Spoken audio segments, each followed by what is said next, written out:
আসসালামু আলাইকুম। কেমন আছেন আপনারা সবাই? আশা করছি আল্লাহর রহমতে অনেক অনেক ভালো আছেন। আমিও অনেক ভালো আছি। আজকে আমি তৈরি করে দেখাবো ফুলঝুরি পিঠা। কিভাবে পারফেক্ট ও মুচমুচে এবং মাস জুড়ে সংরক্ষণ করতে পারেন সেই সব কিছু আজ আপনাদের সঙ্গে আমি শেয়ার করব। ভিডিওটি কিন্তু প্রথম থেকে শেষ পর্যন্ত না টেনে দেখতে হবে। আর প্লিজ ভিডিওটি দেখার আগে একটা লাইক করে দিন আর সাবস্ক্রাইব করে আমার পাশে থাকবেন। পাশে থাকা বেল বাটনটা প্রেস করে দিন। নতুন নতুন ভিডিও ছাড়ার সঙ্গে সঙ্গে নোটিফিকেশন পৌঁছে যাবে আপনাদের কাছে। আশা করছি পুরো ভিডিওর সাথেই থাকবেন। প্রথম থেকে না টেনে শেষ পর্যন্ত দেখার জন্য অনুরোধ করছি। ভালো লাগলে অবশ্যই শেয়ার করে দিবেন। আমি একটা বোল নিয়ে নিয়েছি। এখন নিয়ে নেব একটা ডিম।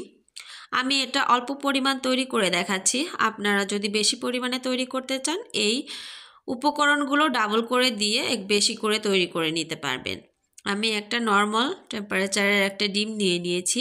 এখন আমি দিয়ে দিচ্ছি 1/3 কাপ চিনি।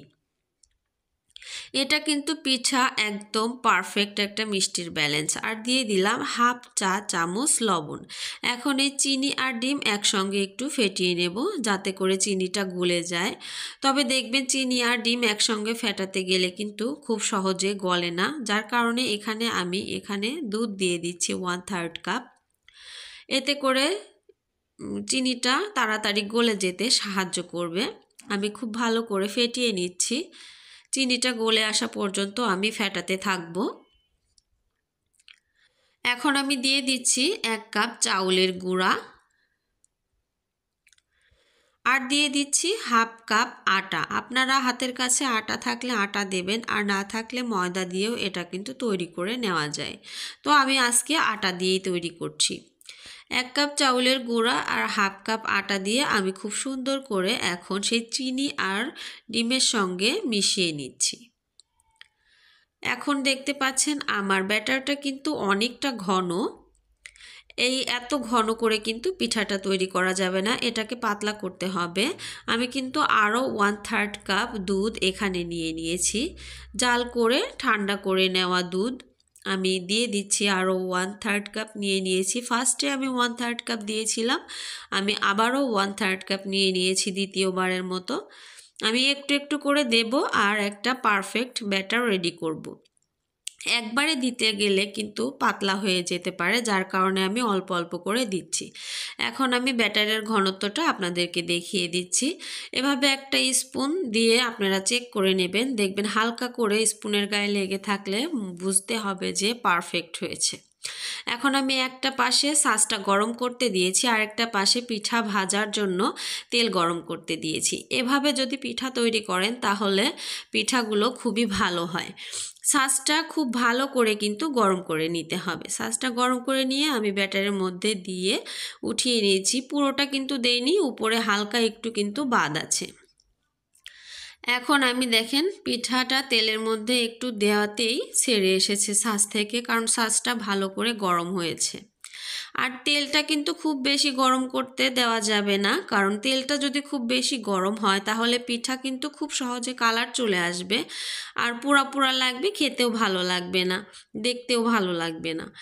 এগুলো হালকা হিটে আস্তে ধীরে উল্টে পাল্টে একটু সময় করে লালচে করে ভেজে উঠিয়ে নেবেন। তাহলে এটা খুব বেশি মুচমুচে হয়, খেতেও ভালো লাগে, দেখতেও ভালো লাগে। আর এটা তখন কিন্তু আপনারা মাস জুড়ে সংরক্ষণ করে রেখে খেতে পারবেন এয়ারটাইট জারে রেখে। আমি আবারও সাজটা গরম করে নিয়েছি। আমি দেখেন আবারও এরকম করে একটু ঝাঁকাচ্ছি, তাহলে পিঠাটা কিন্তু আপনা আপনি একসময় সাজ থেকে ছেড়ে আসবে।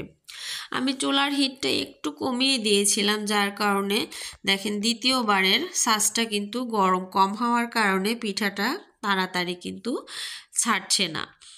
তো ছাঁচটা কিন্তু পারফেক্টভাবে আমাদেরকে গরম করে নিতে হবে। আর যে চুলাতে আপনারা পিঠাটা ভাজবেন সেটার হিটটা কিন্তু কমিয়ে রাখতে হবে, মিডিয়ামের চেয়েও কমিয়ে রাখতে হবে। দেখেন আমি এভাবে করে পিঠা তৈরি করে নিলাম। এখন আমি আরেকটা, এই যে এই সাজগুলো কিন্তু আপনারা মেলাতে কিনতে পারবেন। এই সাজগুলো দিয়ে অনেকেই বলে যে পিঠাটা ভালো হয় না, তো আমি এই সাজটা দিয়েও আপনাদেরকে পিঠা তৈরি করে দেখাবো। আসলে পারফেক্ট একটা ব্যাটার রেডি হলে আর তেলটা যদি খুব ভালোভাবে গরম করে নেওয়া যায় তাহলে কিন্তু পিঠা পারফেক্ট হবে। তখন পিঠা পারফেক্ট হতে কিন্তু বাধ্য। দেখেন এই সাজটা দিয়েও আমি একটা পিঠা তৈরি করে আপনাদেরকে দেখিয়ে দিচ্ছি। দেখেন কত সুন্দর ছেড়ে আসছে। আর পিঠাটা আমি এভাবে উল্টে পাল্টে হালকা হিটে ভেজে নেব লালচে করে। তাড়াহুড়ো করা যাবে না, তাড়াহুড়ো করতে গেলে কিন্তু পিঠাগুলো ভালো হবে না। আর এয়ারটাইট জারে এই পিঠাগুলো কিন্তু আপনারা 1 মাসের মতো সংরক্ষণ করে রেখে খেতে পারেন।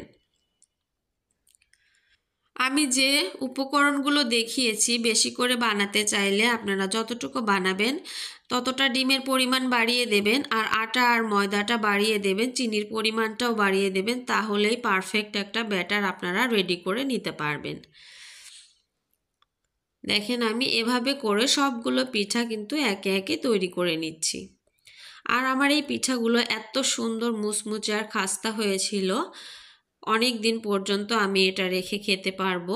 দেখেন কতগুলো পিঠা হয়েছে। আমি যে পরিমাণ দেখিয়েছি আমি এর ডাবল করে আরেকটা বাটিতেও কিন্তু ব্যাটারটা রেডি করে নিয়েছিলাম, যার কারণে আমার এতগুলো পিঠা হয়েছে।